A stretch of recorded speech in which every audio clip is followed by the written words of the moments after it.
안녕하세요. 반갑습니다. 김덕관입니다. 자, 우리 국가직 시험, 어저께 시험을 치고 다 오셨을 텐데, 이번 시험 굉장히 평이했던 시험입니다. 그래서, 요 정도 문제에서는 여러분들이 안정적으로 90점 이상을 맞아주셨어야 되는 그런 시험인데요.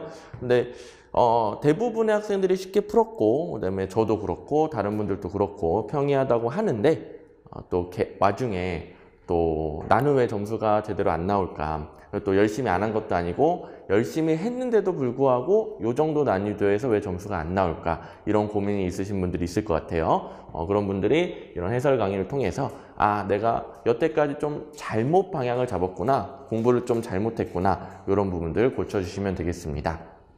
자, 일단 애초에 공부를 열심히 안 하는 케이스, 이런 분들은 절대적인 공부 시간을 늘려주셔야 되겠고요. 그 다음에 안정적으로 95점, 100점, 이 시험은 100점도 가능한 쉬운 시험이었습니다. 95점, 100점 이렇게 나오신 분들은 그냥 참고만 하시면 되겠고, 자, 이 해설 강의의 주 목적은 공부를 열심히 했는데도 불구하고 점수가 안 나오는 분들입니다. 그런 분들은 수정을 해주셔야 됩니다. 자, 일단 간단하게 시험 출제 영역 분포를 살펴보시면 행정학, 총론, 정책이론, 조직인사, 재무까지 골고루 나왔고요. 국가직이다 보니까 지방자치론은 한 문제밖에 안 나왔어요. 지방자치론에서 조금 어이없는 문제가 하나 나왔죠. 이론이라 할 것도 없는. 그 다음에 여기는 오랜만에, 하나씩은 나오는데 오랜만에 하나도 안 나왔네요. 원래 출제 비중이 좀 적죠. 중요한 건 이겁니다. 이게 최고 중요합니다. 자, 제가 항상 평균적으로 기출문제에서 85% 정도가 그대로 나온다고 그랬죠. 어떤 문제는 진짜 5초 문제예요. 왜냐하면 아예 똑같이 나오니까. 일부는 좀 변형해서 나오고요. 근데 변형했다 하더라도 맥락이 똑같습니다. 그리고 어떤 문제는 선지 중에 모르는 게 좀 섞여 있긴 하지만 기출문제에 있던 것만 알고 있었다면 정답은 바로 고를 수 있는 그런 문제가 평균적으로 85% 정도가 출제가 되는데, 이번 시험도 정확하게, 이번 시험은 정확하게 딱 이 정도가 출제가 됐네요. 요 17문제, 제가 매번 해설 드릴 때마다 강조드리지만, 여기서 틀리신 분들은, 특히 여기서 많이 틀리신 분들은 이제 공부 방향을 잘못 설정을 한 겁니다. 그럼 어떤 문제가 17문제고 나머지는 문제 번호가 어떤지 좀 이따 설명드릴 거니까요. 제가 생소한 문제라고 띄워드리는 문제 번호는 잘 체크해 뒀다가 그 외의 거에서 틀린다면, 보충을 잘 해주셔야 됩니다. 자, 생소하다 싶은 거 한 3개가 나왔어요. 그리고 대체적으로 정말 어려운 거, 손도 못 대는 문제가 한 문제가 나오거든요. 이건 지침에 있습니다. 그래서 일부러 100점을 방지하기 위해서. 근데 이번 문제에서도 지침에는 있었겠지만 문제를 조금 잘못 고른 것 같아요. 이렇게 손도 못 대는 문제는 없었고요. 생소한 개념이 한 3개 정도 출제됐는데 이것도 다 풀 수 있게 나왔어요.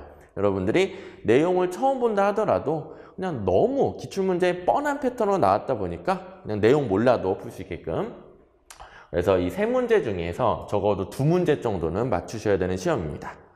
자, 그래서 100점 방지다 싶을 손도 못 댈 문제가 없기 때문에 100점도 가능한 시험이고요. 지금 다른 시험에 비해서 100점이 꽤 많을 겁니다. 특히 이제 뭐가 어려웠죠?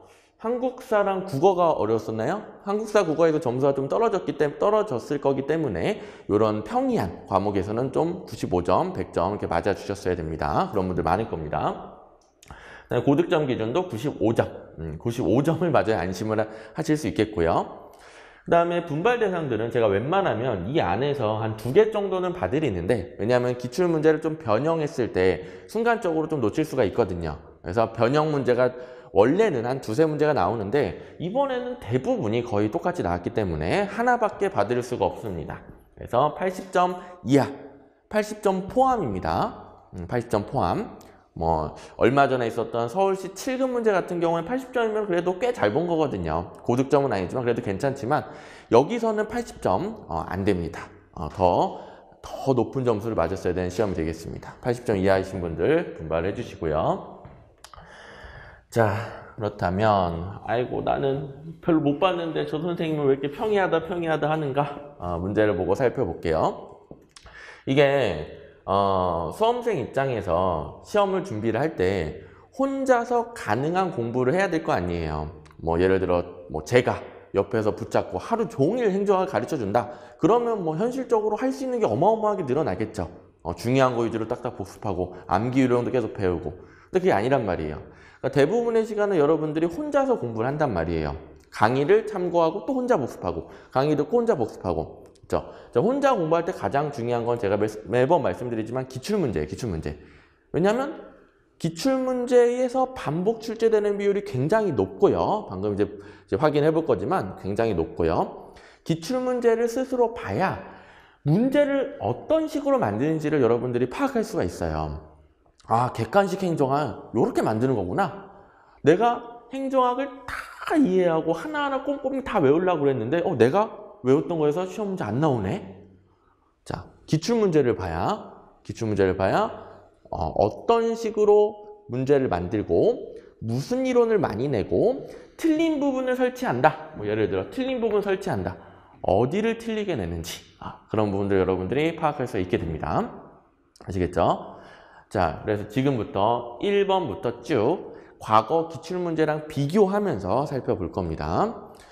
자, 상황 적응적 접근 방법에 대한 설명으로 옳지 않은 것은 상황 적응적 접근 방법이다. 조직 관리 기법 등등 다양한 분야에서 상황론이 나오게 되는데요. 1번부터 틀렸죠. 체제 이론의 거시적 관점에 따라 모든 상황에 적합한 유일 최선의 관리 방법이 없다고 보는 이론이 상황론이에요. 조직 이론이든 어디서 나오든지 간에 다 똑같습니다. 이거는 모든 상황에 적합한 유일 최선의 관리 방법은 없다. 그래서 일단 1번부터 답이 나왔고요. 자, 나머지는 참고만 하시면 됩니다. 자, 조직을 환경과 구분되는 체제로 본다. 그리고 이건 이제 중요한 게 아니고요. 더 중요한 건 뭐냐면 환경으로부터 영향을 받는다. 그래서 조직을 구성하고 운영하는 방법의 효율성은 그것이 처한 상황에 의존한다. 상황에 따라서 관리 방법들이 달라지는 겁니다. 매번 나왔던 문제죠. 자, 2번 상황론적 조직 이론은 모든 상황에 적합한 최선의 조직화 방법은 존재하지 않는다라고 전제하는 거예요. 이걸 찾는 게 아니라 이딴 건 없다. 아시겠죠? 밑에 것도 보시면 효과적인 조직 설계와 관리 방법은 조직 환경에 달려있다. 무슨 말이에요? 환경에 따라 효과적인 방법은 달라져야 된다. 자, 기출문제집에 있는 문제고요. 얼마 전에 나왔던 문제고요. 이 문제 외에도 이런 문장, 유일한 방법이 없다. 이런 문장은 곳곳에서 나옵니다. 1번 틀리셨으면 절대로 안 되겠고요. 이런 문제가 5초 문제죠. 그 다음에 신공관리론에 대한 비판적 논의에 해당하지 않는 것은 신공관리론은 원체 문제가 많이 나오잖아요. 그런데 제가 요새 대세는 그러니까 학자들 사이에서 대세는 신공관리론 비판이다. 기존에 나왔던 것도 당연히 대비해야 되지만 이 비판 한 개 잘 대비해 두기로 했죠. 이거는 제가 수업 때마다 모의고사로 드리고요. 모의고사 문제집으로 드리고요. 여러 번 드렸던 문제입니다. 문장도 거의 똑같습니다. 이거 틀린 분들 없겠죠? 자, 공공 부분은 민간 부분과 다른데 신공관리론은 민간 부분의 기법을 공공 부분에 막 적용하려고 하죠. 근데 다르기 때문에 적용하는데 한계가 있다는 비판, 적절한 비판이죠. 민주적 책임성, 기업가적 재량권, 신공공관리론이 강조하는 건 이거죠. 그래서 이걸 너무 강조하다 보니까 민주적 책임성이 떨어질 수 있어요. 이것도 많이 나왔던 비판이죠. 시험에도 엄청 나왔던 문장입니다.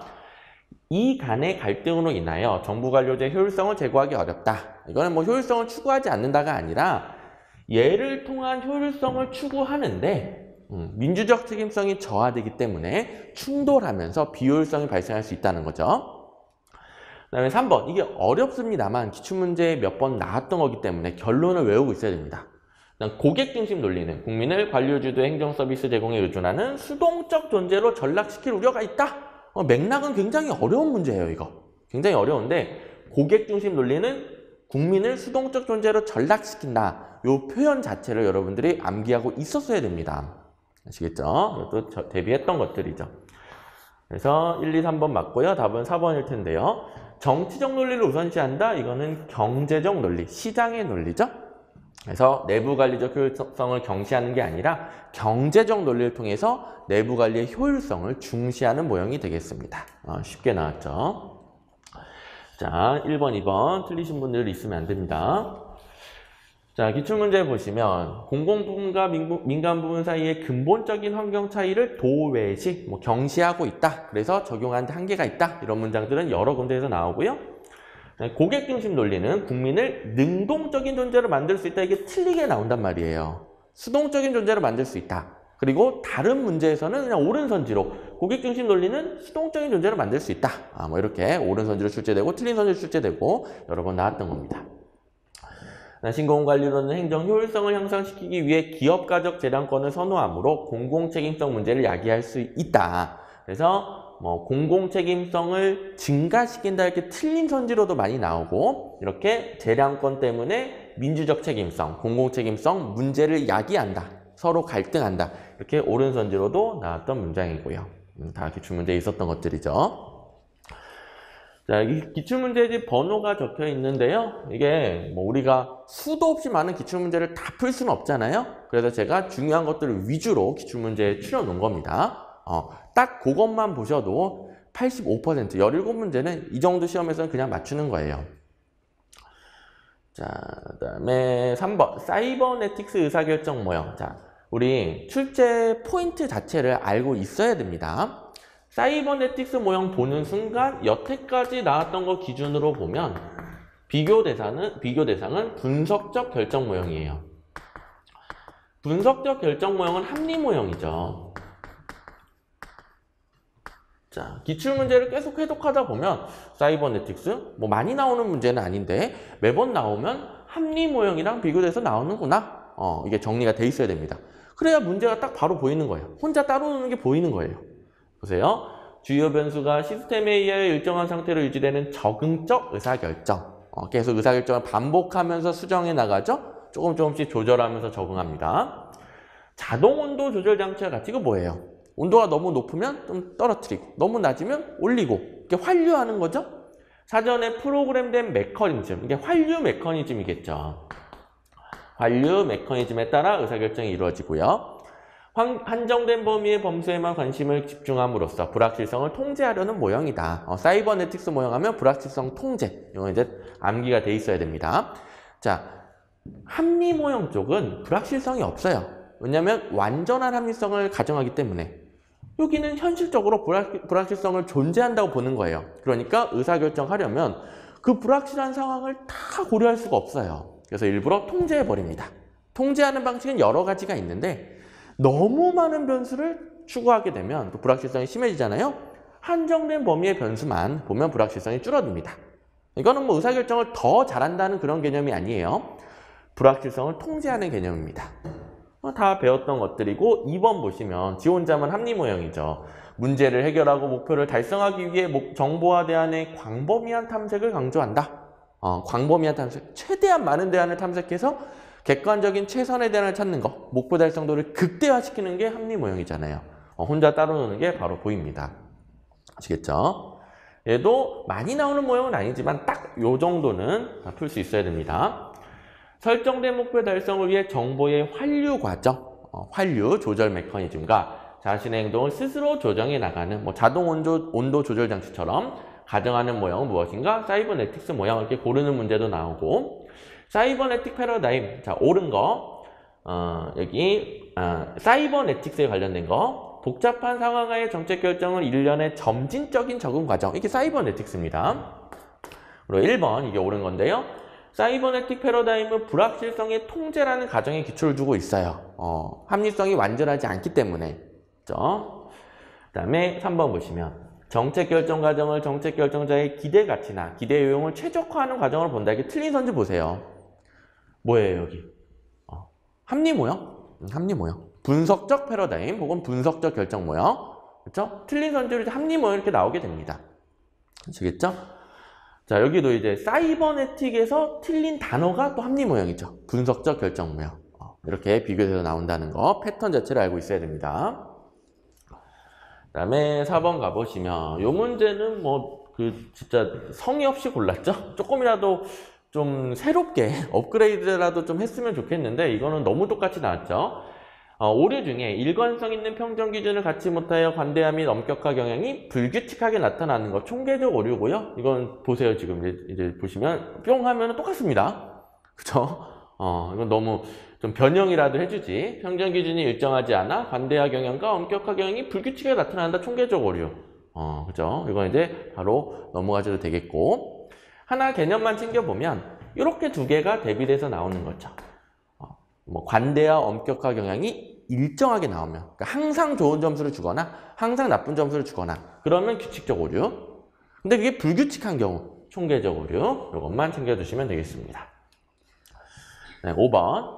자, 롤즈의 정의론인데요. 롤즈의 정의론인데요. 자, 롤즈의 정의론은 제가 롤즈의 정의론을 완벽하게 이해하고 있습니다. 그럼 거짓말이에요. 저는 막 몇 년 동안 행정학만 죽어라 공부하고 행정학만 죽어라 가르치지만 그래도 롤즈의 정의론을 제가 이해했다고 하면 거짓말이에요. 왜냐하면 엄청나게 난해한 이론입니다. 이거는 뭐 롤즈의 정의론이 등장하고 나서 그냥 사상계를 휩쓸었어요. 철학을 완전 휩쓴 이론이거든요. 굉장히 복잡하고 난해합니다. 하지만 시험 문제 나오는 건 굉장히 한정적이에요. 자, 이것을 다 이해하려고 하시면 안 됩니다. 자, 맨날 나오는 단어 무지의 배일 혹은 원초적 상태. 이런 상태는 서로에 대해서 아무것도 모르고요. 자신에 대해서 아무것도 몰라요. 그러니까 사적 이익 같은 게 반영되지 않는 공정한 합의가 가능하다는 거죠. 그 정도. 뒷문장은 그 문장을 제가 방금 말씀드린 것 좀 어렵게 표현할 뿐입니다. 구성원들의 이성적 판단에 따른 사회 형태는 극히 합리적일 것이라고 가정하는 사회계약론적 전통에 따른다. 뭐 행정학에서 사회계약론 따로 안 배우잖아요. 결국 다 뭐냐면 공정한 상태에서 합의 보는 게 이성적이고 합리적인 합의다. 그런 말이에요. 하지만 시험장에서 뭔 말이지? 넘어가면 되는 겁니다. 2번. 현저한 불평등 위에서는 사회의 총체적 효용 극대화를 추구하는 공리주의가 정당화될 수 없다. 롤즈는 마지막이 뭐예요? 최소 극대화죠. 최소치를 극대화함으로써 어느 정도 평등한 상태를 추구합니다. 물론 이렇게 단순하게 설명할 수 있는 개념이 아니지만 우리가 단순하게 그렇게 배웠잖아요. 마지막 단계는 평등인데 그렇다면 너무 불평등한 상황에서는 총체적 효용 극대화해봤자 좀 별로인 것 같은데 최소치를 극대화해야지. 그죠? 다 배웠던 겁니다. 쉽게 넘어갈 수 있고. 사회의 모든 가치는 평등하게 배분되어야 하며 불평등한 배분은 그것이 사회의 최소 수혜자에게도 유리한 경우에 정당하다. 이게 최소 극대화의 논리. 제2원칙 중에 두 번째 원칙이 되겠죠. 그렇죠? 그러니까 기본적으로 평등한 상태를 유지합니다. 기본적 자유의 평등, 기회 균등. 그런데 불평등은 언제 용인한다? 최소 수혜자에게 더 많은 혜택이 돌아갈 때만 불평등을 인정한다. 이렇게 어렵게 표현하는 거예요. 최소 극대화의 원리를. 똑같은 말입니다. 근데 지금 1번, 2번, 3번은 기출문제에서 많이 나오지는 않은 굉장히 어려운 표현이에요. 하지만 넘어가다 보면 4번 맨날 보던 표현이 있습니다.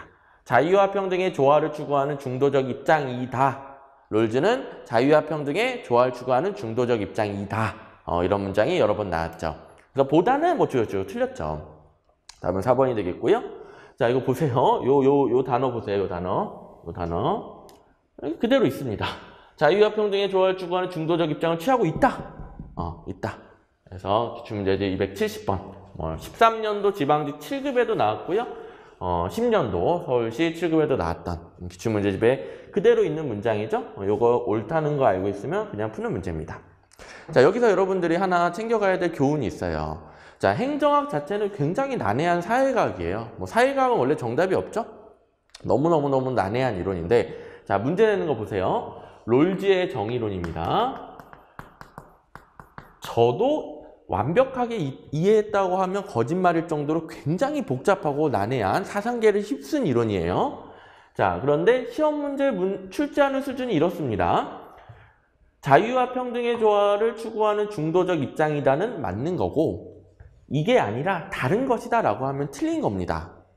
요 수준입니다. 자, 롤즈의 정의론은 지금 여기 뭐 자유주의 나오잖아요. 자유주의. 그 다음에 반대편에 사회주의가 있대요. 자, 아무래도 자유주의 쪽은 자유를 추구하고 사회주의 쪽은 평등을 추구하는데 롤즈는 어디에 있다? 롤즈는 중도적 입장이다. 왜요? 왜 이게 아니라 중간이에요? 왜 이게 아니라 중간이에요? 이게 이유가 나옵니까? 안 나옵니까? 이유가 안 나와요, 시험에. 아시겠죠? 그래서 객관식 행정학 문제를 풀 때 이런 자세가 굉장히 중요합니다. 너무 많은 분들이 이유가 안 나오는 부분까지도 이해가 안 되면 못 넘어가는 거예요. 그러면 거기다가 시간은 시간대로 쏟고, 그러니까 다른 걸 더 많이 못 보겠죠. 그 다음에 이해했다 하더라도 반복 안 하면 어차피 까먹습니다. 반복할 시간이 없죠. 그 다음에 억지로 이해하려고 하면 이해가 잘못될 수도 있어요. 나중에 또 핀토가 어긋나게 되는 거죠. 하지만 자유평등의 조화를 추구하는 중도적 입장 옳은 거, 그거 말고 얘다 틀린 거, 이렇게 객관식은 이 공부가 굉장히 중요합니다. 자, 이거는 이해가 필요 없다는 게 아니에요. 여러분들 열심히 이해하시면 암기하는 데 도움이 많이 됩니다. 그죠? 휘발성도 덜해지고요.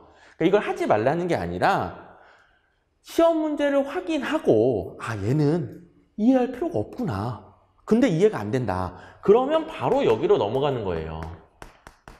자, 객관식 시험 잘 보는 분들은 이걸 잘합니다. 여기에 집착하지 않습니다. 중요하지 않다는 게 아니라 여기에 집착하느라 시간을 보내지 않습니다. 바로 출제 패턴이 이러네? 요걸로 대비해야 되겠다. 이렇게 넘어갑니다. 이게 시간을 세이브해서 점수를 따는 방법이에요. 꼭 명심해 주시고. 자, 6번으로 가보시면 살라몬이 제시한 정책수단의 직접적 수단으로만 묶은 것은 이것도 살라몬이 제시한 직접성이 가장 높은 거, 중간 거, 그 다음에 가장 낮은 거 이렇게 해서 문제를 내죠. 근데 직접 간접으로 내면은 높은 것만 직접적인 수단이고요. 나머지는 간접적인 수단입니다. 이거는 맨날 나왔던 패턴이고요. 고마운 문제죠. 자, 경제적 규제, 정부 소비, 공기업. 그 다음에 하나 더 직접 대출, 가장 높은 유형이고요. 답은 니은, 디귿, 미음이 되겠습니다. 중간 거, 이거 외우고 있어야 됩니다. 조세 지출 중간, 사회적 규제 중간, 두 개 더, 계약, 벌금. 낮은 거, 보조금 가장 낮은 거, 바우처, 그다음에 대출 보증, 정부 출자 기업. 자, 4개씩 제가 읊어드렸거든요. 이거는 무조건 암기하고 있어야 됩니다. 자, 이건 암기 안 하면 못 풀기 때문에 제가 동형 모의고사로도 계속 드렸던 문제. 단원별 모의고사, 동형 모의고사 계속 드렸습니다. 암기하라고. 그다음 기출문제에는 당연히 있었겠죠. 살라몬의 정책수단 유형 중 간접수단에 해당하는 것은 아까 중간, 조세지출, 간접수단이죠. 경제적 규제, 직접대출, 공기업이 똑같네. 경제적 규제, 공기업 똑같고 정부 소비랑 직접 대출 여기까지 다 가장 높은 유형입니다. 이 외에도 기출문제집에 여러 문제를 제가 넣어드렸어요. 많이 나옵니다, 이거. 그 다음에 립스키의 일성관료제 이론에 대한 설명으로 옳은 것은 자, 일성관료제 하면 나오는 게 3가지밖에 없어요. 자, 어떠한 이유로 관료들의 재량권은 높다. 관료들의 재량권 팍팍 부여되어 있다. 이거 하나 나오고요. 이유는 오른손지로밖에 안 나옵니다. 재량권이 높다 이거 나옵니다. 그 다음에 문제성 있는 업무 환경. 그 업무 환경에 대한 관료의 대응. 3가지 나오죠? 다 암기하고 있어야 됩니다. 자, 일단 4번. 일성관료는 계층제의 하위에 위치하기 때문에 직무의 자율성이 거의 없고 의사결정에 있어서 재량권의 범위가 좁다. 아니죠? 자율성하고 재량권은 같은 단어고요. 둘 다 높습니다. 이게 이제 나오는 거고. 자, 그 다음에 여기에 있는 것들은 다 문제성 있는 업무 환경. 여기가 이제 문제성 있는 업무 환경이네요. 일성관료가 업무를 수행하는 기관에 대한 고객들의 목표 기대는 서로 다르다. 모호하고 불명확하다. 경찰관한테 친절한 것도 원하고, 교통정리 잘하는 것도 원하고, 이렇게 여러 가지 목표를 받고 있습니다. 문제성 있는 업무 환경이죠. 다양하고 모호하다. 그 다음에 1번, 3번은 거기에 대한 대응입니다. 고객에 대한 고정관념을 타파하는 게 아니라 고객을 유형화, 범주화, 정형화한다. 이런 표현 많이 들어보셨죠? 너무 여러 가지를 원하고 그 다음에 자원도 불충분해요. 그러다 보니까 고객을 유형화해서 딱 그 특징이 보면 바로 대처를 해버립니다. 고정관념을 형성하는 거죠. 유형화를 고정관념으로 바꿨을 뿐입니다. 틀렸고. 일성관료는 집행에 필요한 자원이 부족합니다. 이건 이제 문제성 있는 업무 환경이고 그럴 경우 대체로 부분적이고 간헐적으로 정책을 집행하게 됩니다. 자신한테 유리한 기대만 선택한다든가 자신의 성과 측정에 유리한 거 거기 그런 자기한테 유리한 것만 쏙 골라가지고 부분적이고 간헐적으로 집행한다. 이게 이제 맞는 문장이 되겠네요. 그렇죠? 딱 우리가 예상했던 범주에서 문제가 나옵니다. 자, 옛날 문제들 다양한 문제들이 있습니다. 첫 번째 거 보시면 일성관료, 정책 고객을 범주화하여 선별한다. 이게 유형화, 범주화. 앞에서는 고정관념을 형성한다. 이렇게 나오는 단어고요. 립스키가 말하는 일선 관료의 업무 환경과 거리가 먼 것. 업무를 수행하는 기관에 대한 목표 기대. 애매하고 모호하며 갈등적이다. 앞에서처럼 일치한다가 아니라 애매하고 모호하고 갈등적이에요. 그 다음에 일선 관료는 재량이 거의 없다? 아니죠. 재량권은 일단 많이 부여가 되어 있습니다. 같은 패턴이 계속 반복돼서 출제가 됩니다. 자, 그 다음에 8번 가보시면 요 문제는 조금 당황하셨을 분들이 있었을 텐데요. 그래도 답은 다 맞추셨을 겁니다. 답할 게 없죠. 1번밖에 없죠. 자, 일단 2번은 시험 문제 나왔던 거니까 골라내셔야 되겠고, 보조기관이 있고 보좌기관이 있잖아요. 행정기관이 그 기능을 원활하게 수행할 수 있도록 그 기관장을 보좌함으로써, 기관장이 개성기관이고 기관장을 보좌하는 기관이 참모기관이잖아요. 보좌, 참모기관은 보좌기관이라고 합니다. 자, 개선하고 보조, 참모하고 보좌, 완벽히 똑같은 건 아니지만 똑같다고 생각하고 문제 풀어도 전혀 무방해요. 어쨌든 틀렸고, 행정기관의 목적 달성에 공헌하는 겁니다. 실제로 집행하고 명령을 내리는 게 아니라 측면 지원하면서 공헌하는 거죠. 그 다음에 중앙행정기관에 소속된 기관으로서 특별지방행정기관과 부속기관을 말한다. 자, 중앙행정기관에 소속된 기관은 그냥 그대로 줄여서 말합니다. 소속기관. 하부기관은 뭐죠? 하부기관은 그죠? 그냥 하위 조직을 뭉뚱그려서 말하는 표현일 뿐이고, 중앙행정기관 소속기관은 그냥 소속기관인데, 요건 이제 딱히 안 배운다 하더라도 곳곳에 여러 군데에 등장하게 되겠죠. 특별지방행정기관에도 등장하고요. 그 다음에 각종 위원회들, 이건 말도 안 되는 게 나왔죠? 위원회는 행정기관입니다. 위원회들 행정기관입니다. 답은 이제 1번밖에 할 게 없습니다. 그래서 부속기관이 뭔지 정확히 배울 일은 없을 거예요. 부속기관 뭐지? 했다가 여기서 답할 게 없네. 그럼 1번 해야지. 이렇게 가주시면 되겠고요. 자, 부속기관도 이름 그대로입니다. 행정권의 직접적인 행사를 임무로 하는 기관에 부속하여 그 기관을 지원하는 행정기관을 말하게 됩니다. 이름 그대로. 자, 어찌 보면 보너스 문제고 좀 당황하셨던 분들은 틀리게 되는 그런 문제가 되겠습니다. 자, 옛날 문제 4번. 보좌기관은 목표 달성 및 정책 수행에 간접적으로 기여하는 기관으로서 참모기관의 역할을 하고요. 보조기관이 개성기관인 겁니다. 그 다음에 1번. 특별지방행정기관은 소속기관의 관할 내에서 지방자치단체 행정사무, 여기가 틀렸고요. 중앙정부, 그러니까 이 중앙행정기관의 소속기관이란 말이에요. 중앙행정기관의 소속기관. 그래서 중앙행정기관의 행정사무를 담당하게 됩니다. 그렇죠? 이런 식의 문장들 여러 번 보셨다면 소속기관 맞는 것 같다. 특별지방행정기관 이런 것도 논의하는 거 보니까 이렇게 넘어갈 수 있고요. 위원회는 제가 예시를 안 들어드려도 당연한 거겠죠? 네, 9번 이제 징계. 이건 이제 다 대비하셨을 거라고 믿고 있습니다. 저도 엄청 대비시켰던 주제죠? 자, 작년 기준으로는 두 군데에서 나왔어요. 작년 기준에서는. 자, 재작년에 법이 바뀌면서 징계 쪽 대비를 했었어야 되겠고, 얘는 법 바뀐 것과 상관없이도 원래부터 많이 나왔어요. 원래. 자, 올해도 처음 시험에 나왔네요.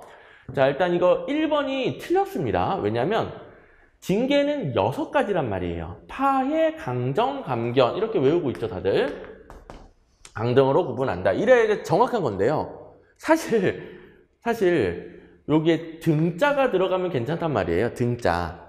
그죠? 그래서 이 문제는 뭐지? 이거 틀린 건가 맞는 건가 좀 애매할 수 있죠. 이런 것들은 틀린 거 아닌가 하고 다음 걸 보시면 됩니다.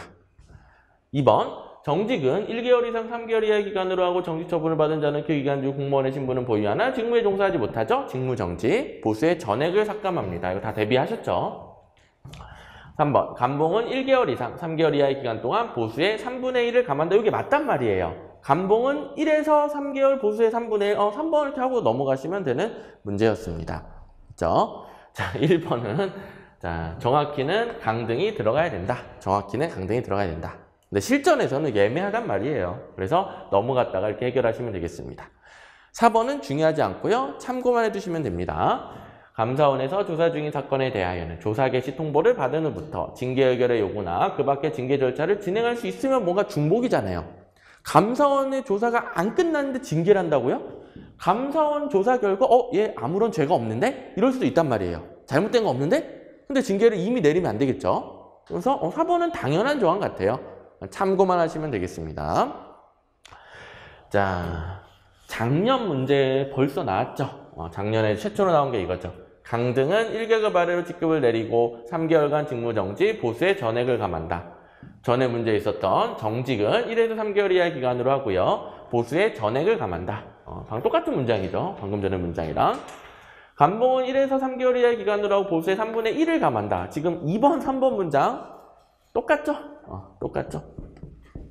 어떻게 문제 만드는지 아시겠죠? 그럼 당연히 대비했어야 되는 패턴이 되겠습니다.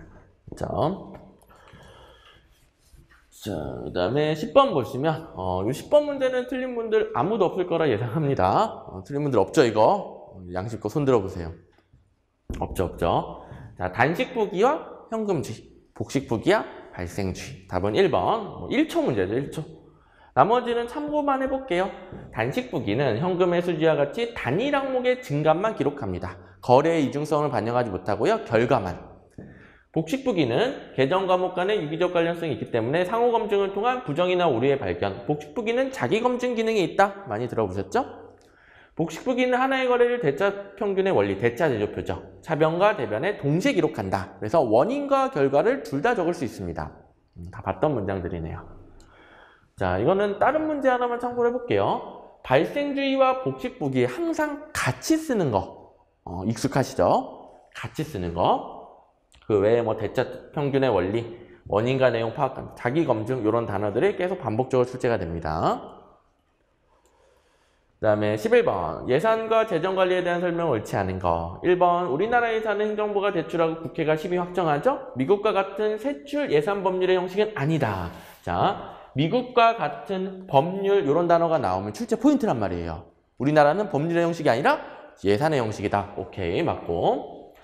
조세는 현 세대의 의사결정에 대한 재정 부담을 미래 세대로 전가하지 않죠? 현 세대가 바로 돈을 내는 거잖아요. 당연한 문장. 성과주의 예산제도의 도입에도 불구하고 품목별 예산제도는 우리나라에서 여전히 활용되고 있다. 요거 찍으시면 안 됩니다. 요게 이제 여러분들 낚는 선지예요. 낚시예요, 낚시. 자, 우리가 미국에서 예산제도의 발전, 품목별, 성과주의, 계획예산, 연기준 예산, 그리고 신성과주의, 그리고 최근에는 또 참여 지향 예산주의 막 이렇게 배웠단 말이에요. 근데 현대적인 예산 제도들은 다 여기에 기초를 하고 있단 말이에요. 물론 이것도 가미되어 있지만 성과주의에 기초를 하고 있어요. 하지만 결국 뭔가를 구입해야 예산을 집행할 수가 있어요. 그래서 품목별 예산 제도는 당연히 병행되는 겁니다. 근데 초점이 아니라는 거죠. 요게 초점이라는 거죠. 그렇죠? 자, 우리나라도 요게 본격적으로 들어오기 전에 품목별 예산을 썼어요. 본격적으로 들어오기 전에. 그래서 남아있는 게 뭡니까?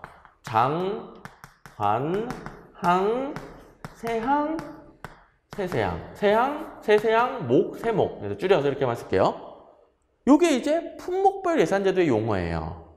근데 지금은 성과주의 계열인 프로그램 예산제도가 들어왔죠. 프로그램 예산제도가 들어오면서 분야, 부문, 프로그램, 단위사업, 세부사업 이렇게 전환은 했지만 여전히 장관항, 세항, 목이라는 분류도 사용하고 있습니다. 초점은 여기에요. 프로그램 예산제도, 성과주의 계열이죠. 하지만 여전히 사용되고 있습니다. 이게 여러분들 낚시하는 거란 말이에요, 낚시. 근데 자, 명확하게 배운 게 아니라면은 넘어가는 습관이 중요한 거예요. 자, 미국의 예산제도를 논한다. 출제 포인트가 전혀 다르죠. 근데 지금 미국이 아니라 우리나라 거란 말이에요, 우리나라에서 이런 거 배웠던가? 물론 이걸 떠오르신 분들은 당연히 맞다 이렇게 하실 텐데, 헷갈리신 분들이라도 넘어가야 됩니다. 그렇죠? 그럼 4번에 떡하니 기다리고 있잖아요. 추가경정예산은 예산의 신축성 확보를 위한 제도로서 최소 1회의 추가경정예산을 편성하도록 그런 규정이 없죠?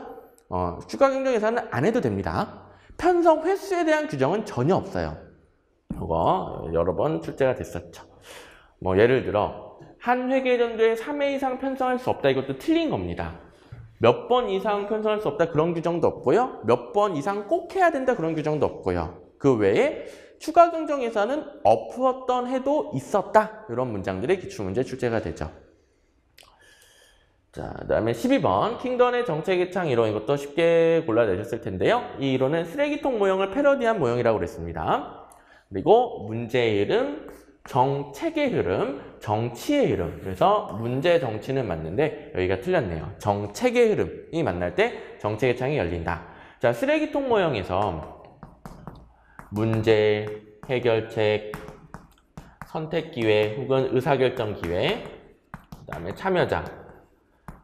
요 네 가지 바꿔서 많이 내고 킹던의 정책창 모형도 똑같은 패턴으로 세 개 중에 하나를 바꿔서 냅니다. 이거 많이 대비를 했던 문제가 되겠죠? 나머지 정책의 창이 열리는 방식은 뭐 여러 가지 공식적인 규칙도 있겠지만 킹던이 좋아하는 건 우연한 사건에 의해 열리는 거죠. 그다음에 문제에 대한 대안이 존재하지 않을 경우 정책의 창은 당연히 닫힐 수 있는 거고요. 자, 매번 나오던 패턴. 자, 쓰레기통 모형을 이런 패턴으로 많이 물어봤었는데 킹던의 정책의 창 모형이 이렇게 나왔네요. 자, 옳은 선지로는 많죠. 의제설정 이론 중 킹던은 문제, 정책, 정치라는 세 변수. 이 세 가지 흐름이 우연히 만날 때 의사결정된다. 자, 외워두시고요. 13번 조직구조 설계에 있어서 조정의 원리에 대한 설명으로 옳지 않은 것은 이것도 땡큐 문제가 나왔습니다. 1번 수직적 조정이 있고 수평적 조정이 있는데 수직적은 상위 계층의 관리자가 하위 계층의 관리자를 통제하고 하위 계층과 활동을 조정한다. 상위에서 조정한다. 뭐 당연한 말이고 수평적은 동일한 계층의 부서 간 조정과 의사소통 당연한 말이고 그리고 태스크포스와 프로젝트 팀은 둘 다 수평적 연결. 둘 다 수평적 연결. 답은 2번이 되겠습니다. 쉬운 문제죠? 자, 기출문제집에 보시면 조정의 원리와 관련하여 태스크포스, 프로젝트 팀 등 에듀크라시 조직 어찌저찌 해놓고 1번 보기 보시면 두 가지는 부서 간 통합을 위한 수평적 조정 기제이다. 이렇게 이런 문장이 있고요. 너무 기본적인 문제죠. 그리고 요 문제 외에도 지금 이제 전환 특제 문제잖아요. 이게 기본 문제라서 제가 기출문제집에 실어놨는데 그 아래 문제를 보시면 공무원 기출이 있어요. 관련 틀린 선제. 공무원 기출을 보시면 태스크포스는 수직적 조정 기제이다. 그런 식으로 이미 출제가 되어 있습니다. 요게 한번 나왔었고 이번에는 얘가 수직적이다. 이렇게 똑같은 패턴으로 나온 거죠. 그 다음에 14번. 얘는 좀 생소할 수 있지만 성인지 예산제도 자체에 대해서 우리가 꾸준히 배워왔기 때문에 강의 시간에 다 언급드렸던 겁니다. 쉬운 문제죠.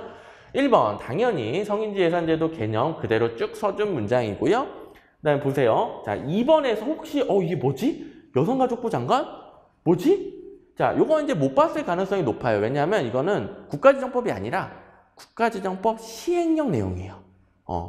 못 봤어도 자, 보세요. 3번, 4번. 성인지 예산서는 성인지 예산의 개요, 규모, 기대 효과, 목표, 수혜 분석. 결산서는 집행 실적, 효과 분석, 평가. 자, 출제 패턴이 어떻겠어요?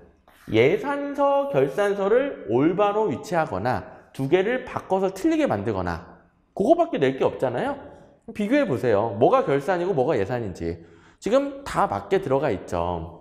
개요, 규모, 기대 효과는 당연히 예산에 넣는 거고 실적, 효과 분석, 평가는 결산에 넣는 거죠. 이게 문제가 전혀 없단 말이에요. 2번으로 가셔야죠. 모르는 게 나왔을 때. 자, 이건 당연한 문장. 비교해 보니까 둘 다 맞네. 2번밖에 할 게 없네. 자, 몰라도 풀어야 됩니다. 몰라도. 자, 지금 살짝 외워볼게요. 성인지 예산서는 기획재정부 장관이 여성가족부 장관과 협의합니다. 1로 들어가야 됩니다. 여성가족부 장관과 협의합니다. 그리고 중앙행정기관의 장이 작성합니다.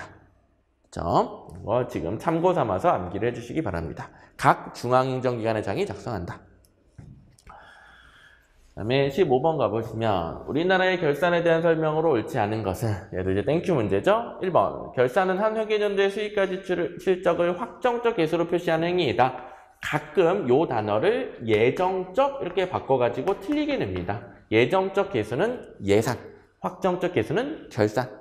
지금은 맞고 정부는 감사원의 검사를 거친 국가결산 보고서를 국회에 제출해야 됩니다. 그렇죠? 감사원에서 검사받고 결산 확인받은 다음에 기획재정부 장관에게 다시 갖다 주죠.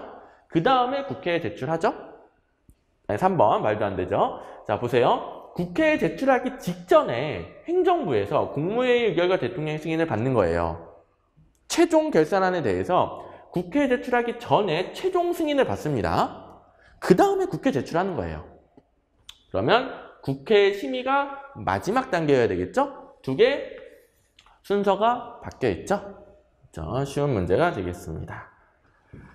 자, 옛날에 이런 문제가 있었는데요. 기출문제집에 있는 문제 중에서 5번 보시면 행정부는 결산사항을 국무회의의 심의와 대통령의 승인을 거쳐 국회에 제출합니다. 그렇죠? 자, 요거는 딱히 여러분들이 암기하지 않았다 하더라도 국무회의, 대통령 다 행정부에 있잖아요.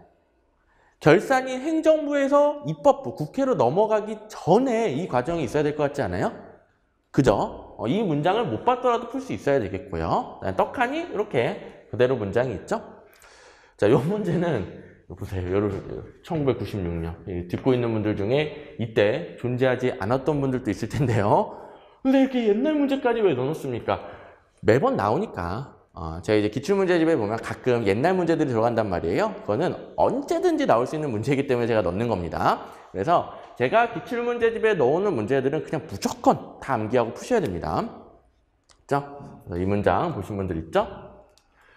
그 다음에 16번 가보시면 요거 틀린 분들 정말 실망입니다. 제가 강의 때마다 뭐 모의고사라도 많이 드리고 모의고사 강의 때도 모의고사 또 드리고 왜냐하면 딱 나올만 하죠. 요새 좀 현안을 타고 공무원 부패 내고 싶죠. 왠지 손이 가죠. 작년에 불미스러운 일도 있었고 공무원 부패 사례와 그 유형 작년에도 이미 여러 군데에서 나왔었는데 올해도 또 나왔네요. 자, 그리고 이 공무원 부패 유형들 있잖아요. 여기 단어들 보이시죠? 요 부패와 관련된 사례들은 특정 교과서의 사례가 계속 나옵니다. 계속. 매번 기출문제에 나왔던 사례들이죠. 틀린 분들 없을 것이라 믿습니다. 정상적인 단속활동을 수행하다가 금품을 제공하는 특정 업소에 대해서 단속하지 않는다. 그러면 일탈한 거죠? 원래는 정상적으로 했습니다. 일탈한 겁니다. 인허가 관련된 업무를 담당하는 공무원의 대부분은 업무를 처리하면서 민원인으로부터 의례적으로 급행료를 받는다. 여기는 정상적으로 하다가 잘못한 거고 여기는 계속 의례적으로 급행료를 받고 있었어요. 그렇죠? 이건 제도화된 부패죠. 일탈형 제도화된 부패 비교해 보시고요. 맨날 나오던 사례입니다. 니은도 맨날 보던 사례죠. 금융위기가 심각함에도 불구하고 국민들의 동요나 기업 활동의 위축을 방지하기 위해 금융위기가 전혀 없다고 관련 공무원이 거짓말하는 거 흑색, 회색, 백색에서 백색 부패 사례로 맨날 나옵니다. 리을, 거래 당사자 없이 공급횡령, 개인적 이익 편취, 회계부정 등 공무원에 의해 일방적으로 발생한다. 여기 힌트가 있네요. 거래 당사자 없이 비거래요. 비거래요. 답은 3번이 되겠습니다. 좀 문제가 중구난방이죠. 여기 뭐 보기 구성이 좀 마음에 안 들죠. 자, 이 문제는 작년에 서울시 구급 문제에서 나왔던 거랑 똑같습니다. 자, 지금 키워드들 눈에 들어오시죠? 네 가지 똑같습니다.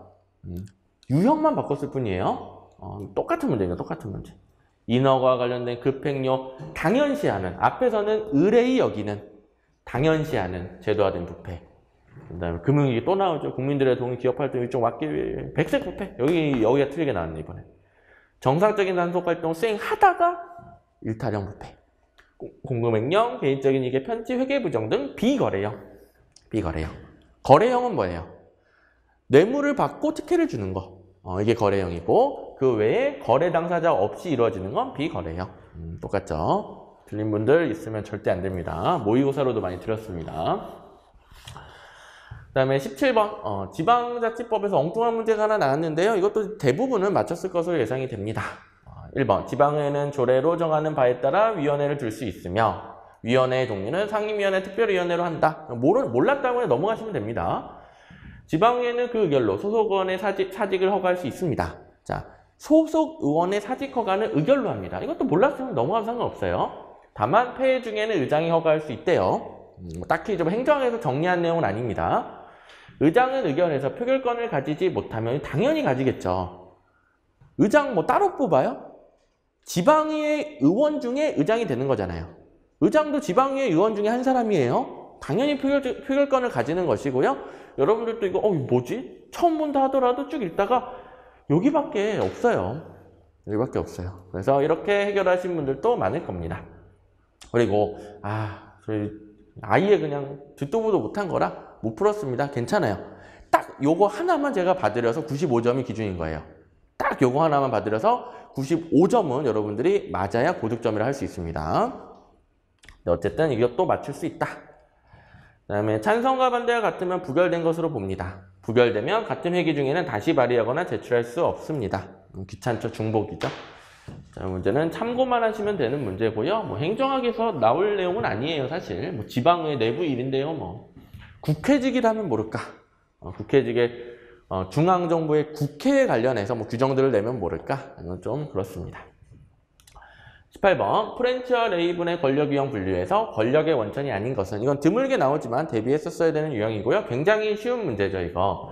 준거, 전문성, 강제력, 그 다음에 권위, 또 뭐 있을까요? 하나 빠진 게 보상, 5가지죠. 프렌치와 라벤의 권력의 원천은 준거, 전문성, 강제력, 권위, 보상, 이렇게 5가지. 상징은 없습니다.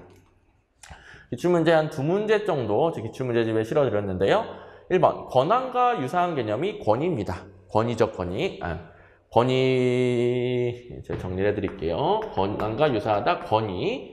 그리고 합법적 권력이라고 합니다. 권위 혹은 합법적 권력. 그렇죠? 그 다음에 이 내용이 직위에 기반을 둔 권력입니다. 그 다음에 강압적 권력은 어떤 사람이 다른 사람을 처벌할 수 있는 능력을 가지거나 위해를 가할 수 있는 능력. 이게 강압적인 거고요. 1번이 틀렸고 막 섞여 있죠. 전문적 권력, 준거적, 보상적, 전문적. 둘 다 똑같네요. 자, 전문적. 다른 사람들이 가치를 두는 정보를 갖고 있는 정도를 말하고요. 전문성을 갖고 있으면 직위와 직무를 초월하여 조직 내에 누구나 가질 수 있어요. 전문성만 있다면. 그래서 전문적. 준거적, 어떤 사람이 자신보다 뛰어나다고 생각하는 사람을 닮고자, 카리스마 같은 거. 보상적, 쉽죠? 보상을 제시할 수 있어야 권력이 생기죠. 자, 이게 다 있습니다. 그 다음에 19번 전문 경력관 제도. 이것도 여태까지 안 나오던 내용이고 굉장히 최신에 도입된 제도입니다. 뭐 딱 지금쯤부터 나오면 적절한 문제인 것 같고, 전문 경력관 제도, 저도 이제 아주 최신 제도이기 때문에 모의고사나 수업 시간에서 간단히만 언급드렸었는데 너무 어렵게 안 나와서 이제 누구든지 풀 수 있는 문제가 되겠습니다. 1번 소속 장관은 해당 기관의 일반직 공무원 직위 중 순환보직이 곤란하거나 장기재직 등이 필요한 특수 업무 분야의 직위를 인사혁신처장과 협의하여 전문 경력관 직위로 지정할 수 있고요. 굉장히 최근에 들어왔습니다. 그 다음에 3번 보세요.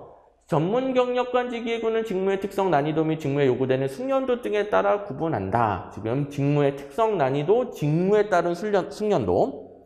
자, 연결이 되죠. 특수직이에요. 특수직이. 순환보직이 적용되는 게 아니라 하나의 특수직위에서 장기간 근무합니다. 그러면 그에 따른 직무 구분이 있어야 되겠죠. 1번, 3번은 연결된다는 거 바로 아시겠죠? 뭐가 틀렸어요? 바로 보이죠? 일반직 공무원과 마찬가지면 만드는 이유가 없잖아요. 자, 일반직 공무원이 아니라는 소리가 아니라 일반직 공무원 직위 중에 지정하는데 다른 일반직 공무원하고 똑같이 하면 만드는 이유가 없어요. 그래서 일반직 공무원과 마찬가지로 계급 구분, 직급 및 직렬의 분류를 적용한다. 1번, 3번하고 2번이 따로 놀잖아요. 자, 3개 비교해보세요. 답이 2개일 일은 없으니까 1, 3번은 답이 아니죠. 2번이 따로 놀죠. 2번이. 답 2번 하셔야죠. 그냥 기출문제 매번 나오던 패턴입니다. 당연히 풀 수 있었어야 되는 문제가 되겠고요. 자, 4번은 참고만 하시면 됩니다. 임용권자는 일정한 경우에 전직시험을 거쳐 전문 경력관을 다른 일반직 공무원으로 전직시킬 수 있다. 여기 일반직 공무원이라고 했지만 당연히 전문 경력직위에서 전문 경력직위로 전직시험을 거쳐서 전직할 수 있다. 뭐 이런 규정도 가능합니다. 그렇죠? 자, 이거 처음 봤다고 해서 못 풀면 안 됩니다. 그냥 객관식 문제 만드는 패턴이고 3개 중에 하나가 따로 넣으면 그걸 답을 하셔야죠.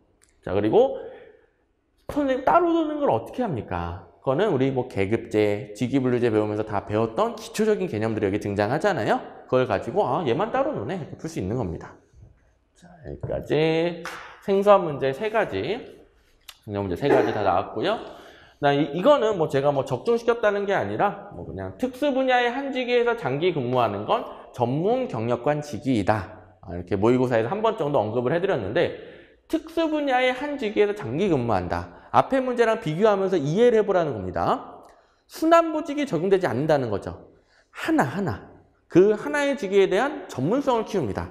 당연히 그 외에 일반직 공무원하고 다른 직무 구분, 다른 계급체제 이런 게 도입돼야 되겠죠? 그래서 이런 것들 참고하셔가지고 전문 경력관 직위, 요거는 앞으로도 나올 수 있는 문제구나. 요거를 좀 대비해 두시기 바랍니다. 그다음에 마지막 지방정부 행정서비스 공급 체계 및 방식에 대한 설명으로 옳지 않은 것은 이 문제는 뭐 1번, 2번에서 이게 그냥 행정서비스가 아니고 지방정부다 보니까 1번에서 좀 엉뚱한 게 나왔는데요. 무시하셔도 상관없고요. 직접적 공급이 아닌 요게 중요하죠. 최근의 행정서비스 공급 체계는 직접 공급 외에 민간 부분을 활용하는 공급 서비스. 요게 이제 대세가 되겠죠? 요게 중요합니다. 나머지 그냥 이런 것도 있나 보다. 참고만 하시면 되겠고. 과잉 생산과 독점 등이 야기한 공공 부분의 비효율의 해결책으로 계약 방식, 민간 위탁 방식 중에 계약 방식 이런 거 들어오죠. 사용자 부담 방식의 활용은 재정 부담의 공평성 제고에 기여한다. 편익을 누리는 만큼 비용을 냅니다. 이게 사용자 부담, 수익자 부담 원칙이죠? 당연히 재정 부담의 공평성. 자, 같이 읽어야 됩니다. 재정 부담의 공평성입니다. 그냥 공평성이 아니라 재정 부담의 공평성. 그다음에 사바스가 제시한 공급 서비스 공급 유형론에 따르면 자원봉사 방식은 민간이 결정하고 정부가 공급하는 유형. 자, 이 문제를 제대로 풀려면 이걸 외워야 돼요. 뭐 생산자, 배열자, 그래서 여기 정부, 민간 몇 개. 작년에 서울시 7급 문제에서 요딴 문제가 하나 나왔죠. 자, 사바스가 민간 위탁 방식을 정리하면서 생산자, 배열자에게 정리한 표가 있습니다. 근데 이건 너무 심화 이론인데 일단 작년에 서울시 7급에서 처음으로 나왔어요. 그래서 대비 안 할 수는 없지만 이 문제는 자 제대로 풀면 이걸로 풀어야 되지만 민간 위탁이 뭔지만 알면 그냥 풀 수 있습니다. 그렇죠? 여기 정부가 공급한다. 민간 위탁인데 정부가 공급한다. 말이 안 되죠? 자, 민간 위탁 방식들은 뭐 계약이든 자원봉사든 뭐든지 간에 실제로 공급하는 사람들은 민간이에요. 민간. 그렇죠? 그래서 이 부분은 암기하지 못하고 하더라도 실제 공급을 정부가 한다고? 당연히 이거밖에 틀린 게 없네. 이렇게 푸셨어야 되는 문제가 되겠습니다. 자, 이게 이제 기초적인 내용이 되겠죠.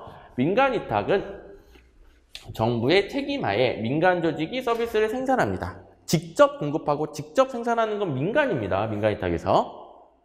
그 중에서 뭐 여기 이 방식이 자원봉사자 방식인데요. 여기가 틀렸고 자원봉사자 방식은 공익을 위해 봉사한 사람들을 활용하는 거죠. 자, 민간위탁 방식 중에서 자원봉사자 방식 연결되죠? 민간위탁 방식 중 자원봉사자 방식은 민간이 공급한다. 민간이 생산한다. 이것만 알아도 풀 수 있는 쉬운 문제가 되겠습니다. 그래서 여기까지 해설을 드리고요. 자, 평이한 문제 조합이었어요. 들어보니까 정말 이제 기출문제에서 거의 똑같이 나오는 것들이 많죠. 그래서 많은 분들이 95점, 100점 이렇게 맞았을 것으로 예상을 합니다. 그렇기 때문에 나는 아닌데 이런 분들이 이 문제 분석한 걸 가지고 기출문제를 정말 내가 열심히 봐야 되는구나 이렇게 방향을 잘 잡아가시면 되겠고요. 기출문제에 있었던 17문제는 당연히 다음부터는 절대 틀리면 안 됩니다. 특히 이제 쉽게 나왔기 때문에 대부분은 쉽게 나왔기 때문에 절대 틀리면 안 됩니다. 생소한 문제 14번, 17번, 19번 잘 체크해뒀다가 얘는 따로 내가 안 배웠다 하더라도 요 정도 난이도는 풀 수 있겠구나. 그래서 제가 설명드린 그 패턴에 따라 푸는 거 한번 연습을 해보시고요. 14번이 뭐였죠? 14번이 성인지 예산제도, 19번이 전문 경력관직이, 17번이 지방의회 관련된 지방의회 내부 규정들 이거. 자, 성인지 예산제도는 앞으로 계속 대비를 해주셔야 됩니다. 중요도 B급 정도 되겠고요. 그 다음에 얘는 이제 사실 C로 달기도 싫어요. C로 달기도 싫고 19번 전문 경력관 직위는 앞으로 대비하셔야 되는 주제인 건 맞아요. 하지만 성인지 예산제도만큼은 아니고요. 중요도 C급 정도로 대비를 해주시면 되겠습니다. 자, 그래서 성인지 예산이란 전문 경력관 직위 이거는 좀 챙겨 두시고 다행히 100점 방정 문제가 없었기 때문에 굉장히 평이한 문제였죠. 자, 제가 항상 기출 해설을 이런 식으로 기존 기출 문제랑 비교해서 해드립니다. 그래야 여러분들이 진짜 나왔던 게 또 나오네. 그래야 공부 방향을 제대로 잡을 수가 있게 돼요. 자, 당연히 선생님 기출문제만 보고 고득점 할 수 있습니까? 기출문제를 바탕으로 고득점 하는 거예요. 이게 단순한 시험이 아니잖아요. 여러분들 할 게 너무너무 많고 다른 과목도 너무너무 많고 경쟁자도 너무너무 많아진 시험이죠. 그래서 기출문제만 죽어라 본다. 이게 우선이에요, 우선. 뭐 그것만 가지고 합격한다 그게 아니라 우선순위가 높은 거예요. 기출문제만 죽어라 보고 나서 문제 보는 눈이 트이면 그 다음부터 다른 것들을 자동으로 할 수가 있게 됩니다. 그 근거를 제가 계속 제시를 해드리는 거고요. 아시겠죠? 자, 현재 상태에서 점수가 부족하신 분들은 일단 기출문제 먼저. 개념 강의도 아직 안 들었다? 그러면 개념 강의 들으면서 기출문제 같이 풀고요. 개념 강의 어느 정도 들어봤다? 기출 강의를 들으면서 또 기출문제 출제 포인트를 확인하고요. 기출문제 회독 어느 정도 했는데 조금 이제 모자랐다. 회독수를 계속 늘려주시면 되겠습니다. 항상 기출문제를 중심에 놓고 그걸 바탕으로 내가 시험에 어떻게 나오는지 드디어 좀 알겠다. 그걸 메꿔주시면 되는 거예요. 그 다음에 모의고사 활용하고요. 요약서 활용하면서. 그렇죠? 자, 공부하실 때 선생님 기본서 봐야 돼요? 기출문제 봐야 돼요? 모의고사 봐요? 안 봐요? 뭐 이런 식으로 이제 단순하게 생각하시는 분들이 있는데요. 여러분들이 결국 시험 문제를 낼 수 있는 정도로 문제 파악이 돼 있을 때 공부 방법이 자동으로 보이는 겁니다. 그러면 알아서 할 수 있게 돼요. 합격생들은 그 경지에 올랐기 때문에 합격을 하는 거고요. 그럼 그 경지에 올라가는 게 중요하잖아요. 그 다음부터는 스스로 할 수 있다니까요. 제가 필요가 없어요. 알아서 할 수 있어요.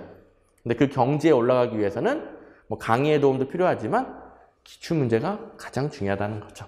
제 말 이제 오해하지 마시고 꼭 이렇게 공부를 해주시기 바랍니다.